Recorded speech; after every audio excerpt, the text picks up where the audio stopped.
श्रीलंका में जहाँ राक्षसों का पूरा ग्रुप था और मंदोदरी और विभीषण, इनके पास ऐसा ज्ञान कहाँ से आ गया? वो इतना समझा रही अपने पति को कि ऐसा ना करो, ऐसा हो जाएगा, ये ऐसी है, ये आम वर्ष औरत नहीं है, ये भगवान की पत्नी है, और रावण मान नहीं रहा। तो इसका उत्तर अब आपको देते हैं। परमेश्वर जब कबीर जी मुनिंदर नाम से त्रेता में आए हुए थे, इनका अपना विधान है, गोता मारूं स्वर्ग में और जा बैठूं पाताले, गरीबदास ढूंढता फिरूं अपने हीरे मोती लाले। अब 100 साल छिदर मैं करूं अपने जन के काज, अरणक से पूजो मार दूं मैं नरसिंह धर लूं साज। नदन के रूप बना लूं अपने बच्चे के लिए। तो परमात्मा एक साधु ऋषि रूप में थे ही, श्रीलंका में पहुंच गए और वहां पर एक चंद्र विजय नाम का एक भाट था, भाट, और उसके परिवार में पुत्र पुत्री, पुत्र वधू, पत्नी, कुल मिलाकर 16 सदस्य थे। और जो चंद्र विजय भाट था वो रावण के पास जाता था। ये भाट लोग क्या करते थे कि अपनी रोजी रोटी के लिए राजाओं के पास जाते थे, राजा लोगों का वो मनोरंजन कराते थे, रिक्रिएशन कराते थे, ऐसे उनके गुण गाते थे। आप राजाधिराज हो, आपके राज में सब सुखी हैं, आपका बड़ा गुणगान हो रहा है, आप बड़े महापुरुष हो, और कुछ चुटकुले आदि सुना कर उनको प्रसन्न रखते थे, गाने गुने गाते थे, गीत सुनाते थे, और राजा लोग उनको उसके प्रतिफल में कुछ इनाम देते थे। इसी प्रकार उसकी पत्नी का नाम था करमवती, और वो मंदोदरी रानी के पास जाती थी, रानी का मनोरंजन कराती थी, ऐसे बुढ़ी अच्छी कहानी कथा सुनाकर, अश्लील बातें सुनाकर रानी को खुश रखती थी। रानी उसको इनाम दे देती थी मंदोदरी। इस तरह उनका गुजारा निर्वाह चल रहा था।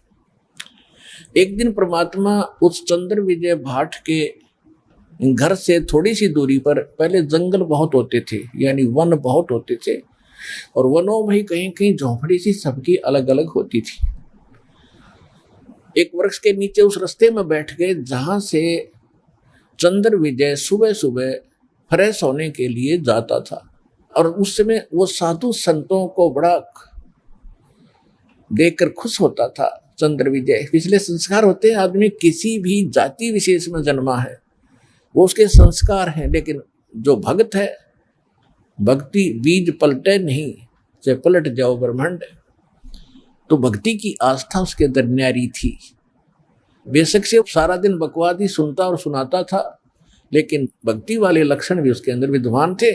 साधु देखे, चरणों में मत्था टेका, और हे भगवान, आज बड़े भाग्योदय हुआ, मेरा ऋषि जी के दर्शन आज सुबह सुबह हुए, हम दास के लिए कोई सेवा बताओ, हमारे घर पर चलिए भगवान, आज तो बड़ा सौभाग्य मेरा। तो परमात्मा को वो घर ले आए। परमात्मा गए इसलिए थे, उनके झोपड़ी के सामने बैठ गए और लगे सत्संग सुनाने। चंद्र विजय ने तो उसी दिन दीक्षा ले ली, लेकिन परिवार के सदस्य कहने लगे, महाराज हम अभी नहीं मानेंगे आपकी बात, हम तो भगवान शंकर के पुजारी हैं, क्योंकि रावण राजा शंकर का पुजारी था तो जनता ने तो होना ही था, हम अभी नहीं मानेंगे आपकी बात को। परमात्मा फिर गए, कभी कभी रह रह कर जाते रहे, कथा सुनाते रहे, फिर घर में सुख होने लगे जो पहले शंकर जी की पूजा से नहीं हो रहे थे। फिर धीरे धीरे 16 के 16 सदस्यों ने वह दीक्षा प्राप्त कर ली। अब पहले तो वो कर्मवती जाती थी मंदोदरी के पास, तो कैसी बकवाद सुनाया करती थी, गंदी छटोरी अश्लील बातें कहानी सुनाकर उसको खुश करती थी। और फिर जब उसने ज्ञान सुना परमपिता परमात्मा से, तो फिर उसमें वह कैसेट, वो मेमोरी कार्ड दूसरा भर दिया भगवान ने, अब फिर वो लगी बोलने ये राम कथा, अमर कथा, ये परमात्मा का ज्ञान सुनाने लगी। तो मंदोदरी भी भगवान की पिछले संस्कार तो थे ही इतने अच्छे। रानी जो बनी है को आम लड़की औरत नहीं होती, वह उसके पिछले पुण्य बहुत गजब के होते हैं, अच्छे होते हैं।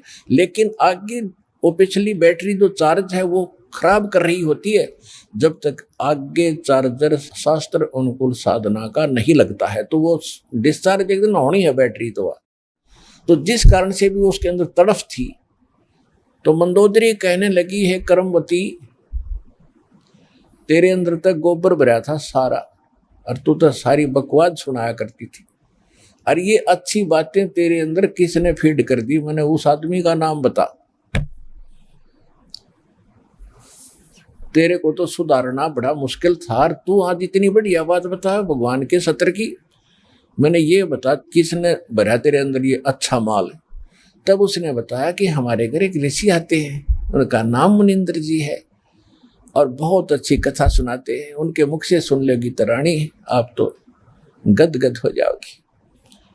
तो मंदोदरी ने कहा कि अब के जब तेरे गुरुजी आवे तो मेरे पास बुला के लाना। परमात्मा ने जाना ही था। तो मंदोदरी की रानी थी, रानी को एक नौकरानी का आदेश था, तो उसने सबसे पहले यही प्रार्थना रखी कि प्रभु हमारी राजा की रानी बहुत अच्छी है, मंदोदरी नाम है, और वह कह रही थी कि आपके गुरुजी को यहाँ बुला के लाना, मैं विचार सुनूंगी उनके। परमेश्वर ने कहा बेटा देखो आप नौकरानी और वो रानी, और मैं वहां जाऊं, इसका पति जो रावण है वो महाभिमानी, और बेटी वहां जाने से मुझे कुछ वो कह देगा, मैं तो कुछ नहीं कहूंगा लेकिन भगवान दुखी हो जाएगा। एक नियम है, परमात्मा कहते हैं अपना विधान स्वयं बताते हैं कि कबीर कहे अपने साधकों के मेरा संत ना दुखाइयो कोई, और संत दुखाए मैं दुखी मेरा आपा भी दुख होए। और फिर दूसरी बात है कि साधु संतों को बुलाया नहीं करते, उसको बोल देना, साधु संतों के पास खुद आया करते। कर्मवती को इतना ज्ञान सुन रखा था कि साधु को बाई ऑर्डर बुलाने से अगर वो आ भी गया और आशीर्वाद नहीं देगा, लाभ नहीं देगा, तो फायदा क्या होगा। तो मंदोदरी को जाकर के कर्मवती ने कहा कि महारानी हमारे गुरुजी आए हुए हैं, लेकिन ऐसा है कि संत को बुलाना नहीं चाहिए, उनसे आशीर्वाद प्राप्त करने के लिए स्वयं जाना चाहिए, इससे ज्यादा लाभ होता है। वो तो भगवान थी, कहने लगी ठीक है कर्मवती मैं तेरे साथ चलूंगी।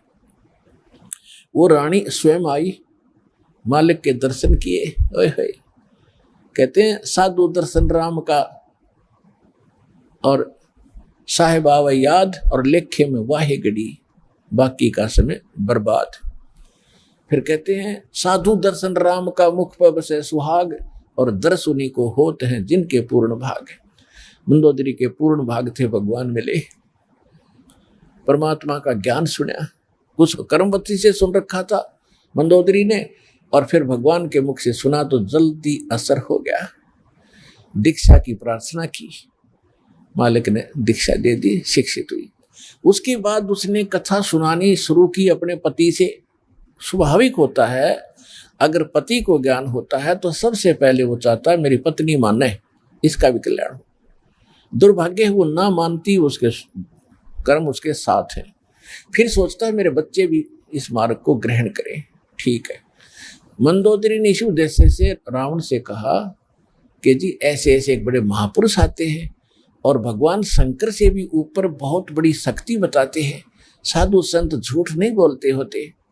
पहले ये विश्वास किया जाता था कि संत जो शब्द बोल रहे हैं वो सच्ची है, और इसी आधार से जब श्री कृष्ण जी और अर्जुन एक वेश बदलकर गए थे राजा मोरध्वज के घर पे, जिस दिन अपने पुत्र ताम्रध्वज को राज तिलक दे रहे थे मोरध्वज जी, और उसमें एक यज्ञ किया जाता था, और यज्ञ में आने वाले साधु संतों की सभी मनोकामना पूर्ण करनी होती थी, तभी वो सफल मानी जाती थी। ये दोनों साधु संत रूप बना के और एक माया रूपी शेर बना के संग वो साथ ले गए। तो मोर ध्वज और ताम्र ध्वज और उसकी पत्नी थी वह मोर ध्वज की, ताम्र ध्वज की माँ, उन तीनों को पता चला तो नौकरों से कहा कि बुला के लाओ साधु संतों को, भोजन कर लेंगे। उन्होंने कहा कि नहीं, वो रानी और राजा स्वयं आए हमें यहाँ लिवाने के लिए, तब हम उसके घर पे कदम रखें। तो तीनों जने, पुत्र भी, रानी भी, राजा भी, उन साधु रूप में विराजमान श्री कृष्ण और अर्जुन, और साथ में उनका शेर खड़ा, उनको लिवाने के लिए मोतियों के थाली भरकर लेकर गए। और तब वो वहां आए तो मोर ध्वज ने कहा, महाराज भोजन प्रसाद पाओ। श्री कृष्ण रूप में, साधु रूप में श्री कृष्ण जी ने कहा कि पहले हमारे शेर को आहार कराओ, फिर हम बाद में आहार करेंगे। और ये मांस खाएगा लेकिन मनुष्य का खाता है, और मनुष्य के विषय में समझ लो कोई पल्लेदार पकड़ के मत ले आना, ये तुम्हारे घर के सदस्य का मांस खाएगा। और सुन लो कि जो आज इस शेर सिंह का जो आहार बनेगा और उसकी मृत्यु होगी, वो सीधा स्वर्ग जाएगा। अब उस समय इतना विश्वास किया जाता था कि संत जो कह रहा सत्य है, और इस सत्य को मानकर मोर ध्वज चाहता है कि आज मेरा दाव लगे। तो कहता है, महाराज मेरा नंबर लगा दो, मेरा मांस शेर के लिए काट दो। और आरे से काटना था कि मुझे काट दो, और देखो बच्चा जवान हो गया, इसको राज तिलक कर देता हूँ, फिर मैं फ्री हूँ, और ये माँ बेटा दोनों अपना राज करेंगे। अब रानी ने सोचा कि राजा ला गया दाव, आज कहते संत कह रहे हैं कि आज जो मर गया स्वर्ग में, ये तो मरना कल भी है, परसों भी है, ये तो जाना ही है, इससे बढ़िया मौत कब होगी।